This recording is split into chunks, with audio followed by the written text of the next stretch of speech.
নমস্কার।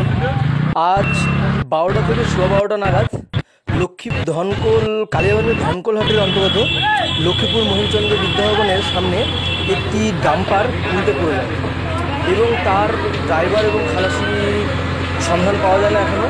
তবে কারো কোনো অসুবিধা হয়নি, কিন্তু গোটা রাস্তা মানে স্কুল গেটের যে রাস্তাটা রয়েছে সেই রাস্তাটা পুরোভাবে একদম যানজট হয়ে পড়েছে সেই রাস্তা গাড়িটা পড়ার কারণে।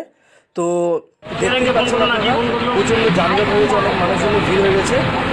কিছুক্ষণ আগে জেসিবি আনা হলো, সেই জেসিবি আনার মাধ্যমে সেই কুচি পাথরগুলোকে সেখান থেকে সরিয়ে দেওয়া হচ্ছে এবং সরানোর পাশাপাশি সেটাকে খালি করে উঠানো এবং পুলিশ প্রশাসনে এসেছে এবং সেই দেখতে পাচ্ছেন যে গাড়িটা কীভাবে পড়ে গেছে, তার সকারও ভেঙে গিয়েছে। তো খুবই একটা সংকটজনক, কিন্তু ভাগ্যের বিষয় কোনো কিছু মানুষের অসুবিধা হয়নি এবং কোনো মানুষের কোনো সংকটজনক কিছু হয়নি।